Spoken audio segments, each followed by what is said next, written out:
how to improve your cycling speed by making these small but yet noticeable changes to your position. And make sure you stay to the end of the video where I will share with you one bonus tip that you can make that will make you cycle faster on your next ride. Now, wind resistance is one of the biggest challenges that a road cyclist will have to overcome. Now, at speeds upwards of 20 kilometers per hour, aerodynamics is one of the biggest resistance that is slowing you down on the road. Knowing that our body actually contributes upwards of 80% of the drag that we experience, and our bike actually contributes around 10 to 20% of the total drag that we experience. Knowing that, it actually makes sense to make yourself more aerodynamic rather than your bike.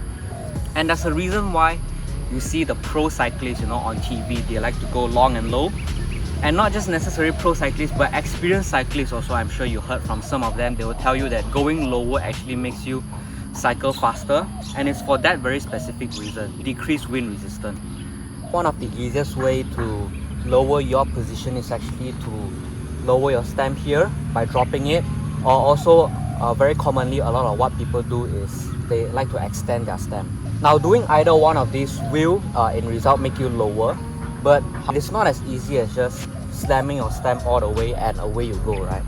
There's actually a fine balance between going as low as you can while still staying comfortable. It's about maintaining the sweet spot of going as low as you can, but at the same time still staying comfortable and still being able to put out solid power.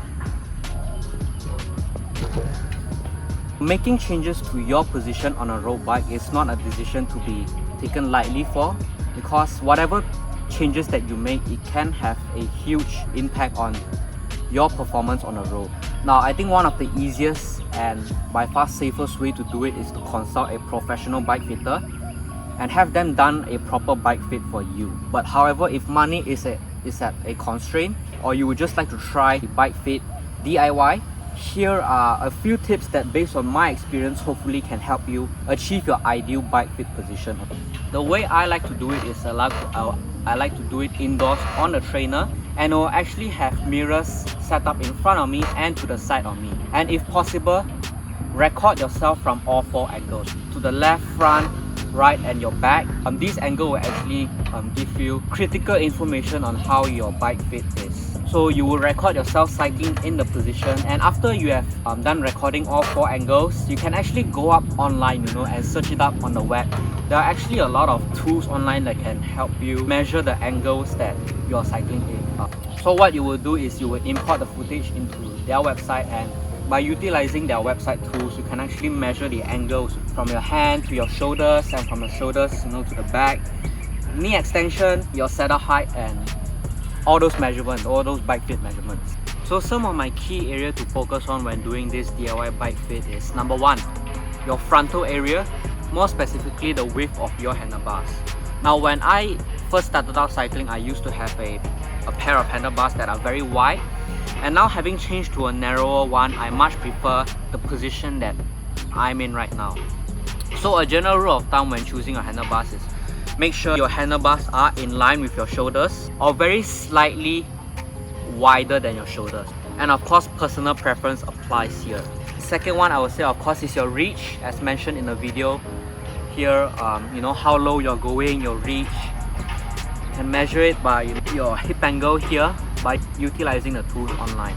And of course, lastly, third one is I focus a lot on the saddle height measurement, because this measurement is one that actually can have a huge impact on your efficiency on the bike. Not just your pedaling efficiency, but stability wise also, which is something that I emphasize a lot when cycling on the road: stability. So make sure you get all these three measurements right, and I believe with these three measurements you are able to get your bike fit in roughly the ballpark area. You are able to achieve a pretty good result with these three measurements. So for the one bonus tip that I say I will share with you towards the end of the video is wearing tighter cycling apparel. Now, to anyone that is new out there, at some point or another, I'm sure you have asked yourself, hey, why are cycling apparel so tight and so figure hugging? Now, cycling apparels are made that way not just for aesthetic purposes, but actually function wise. They are made to make sure you slide through the wind faster. Now there are a lot of cycling manufacturers out there that claim they have cutting edge technology or fabrics that will make sure that you will slide through the wind faster than their competitor. Now I'm not sure how true is that, but what I can tell you is based on personal experience, by wearing tighter cycling apparels, you can pretty much expect to see instant increase in your cycling speed. Not by much, but it's noticeable. Especially the faster you cycle, the more drastic that difference is.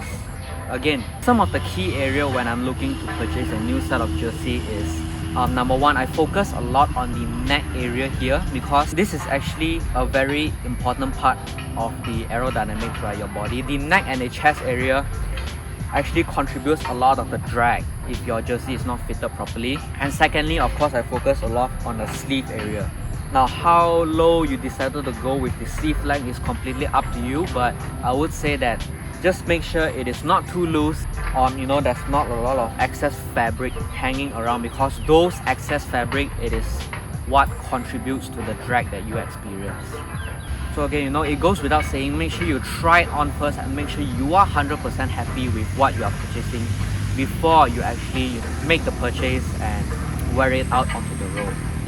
So I hope with this very short video, I'm able to shed some light on what are the things that you can do to your position and your body to make sure you cycle faster the next time you go out on the road.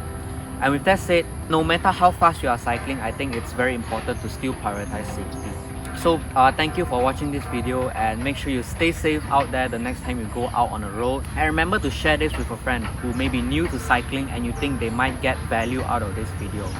So remember to like, share and subscribe. I will see you in the next one.